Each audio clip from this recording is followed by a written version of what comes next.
Welcome to France Today from France in English, where we cover the top news stories in France for January 29th, 2026.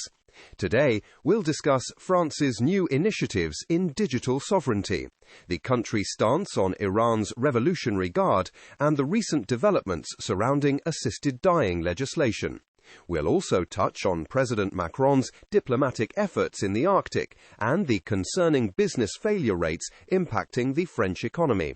Let's explore these important stories together. On January 26, 2026, France took major steps toward enhancing its digital sovereignty, with the first government meetings on the topic led by Minister Anne Le Henanff. These initiatives include mapping digital dependencies across sectors and launching a public campaign to raise awareness about the societal impacts of recommendation algorithms. Notably, half of Europeans believe that misuse of personal data affects their daily lives.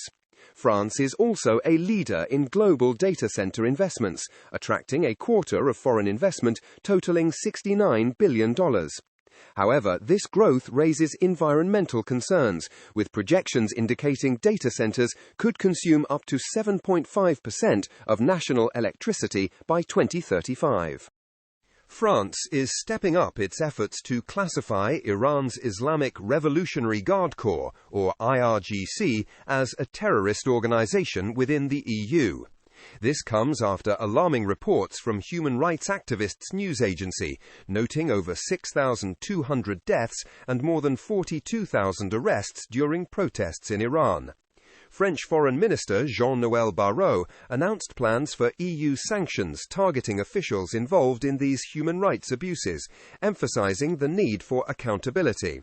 As tensions rise, Tehran has warned of serious repercussions if this designation proceeds. On January 28, 2026, the French Senate rejected a key assisted dying bill, with a vote of 181 against to 122 in favor. The decision followed intense debates where conservative senators, led by Bruno Retailleau, opposed any form of assisted suicide. The bill, initially backed by the National Assembly, was weakened by Senate amendments. Despite this setback, it will return to the National Assembly for further discussion, starting February 16, 2026, with hopes of passing it before summer, according to Yael Braun-Pivet, the Assembly's president.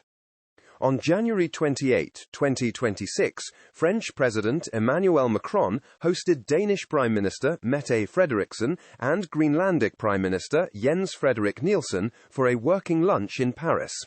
They emphasized European solidarity and reaffirmed support for Denmark and Greenland's sovereignty, especially as strategic interests in the Arctic grow.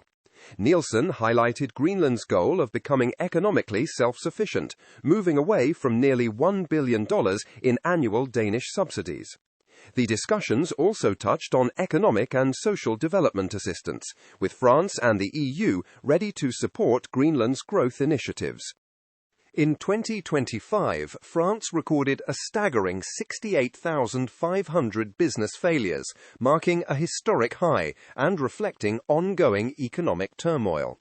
This crisis has hit small companies hardest, with 90% of the failures involving firms with fewer than 10 employees.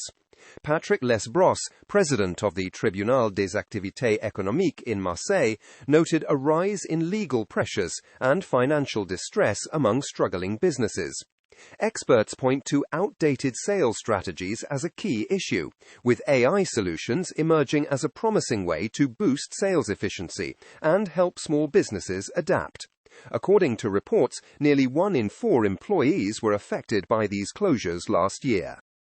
Thank you for listening to France Today. You can find links to articles for each story in the episode show notes. And for the latest news from France in English, visit franceinenglish.com.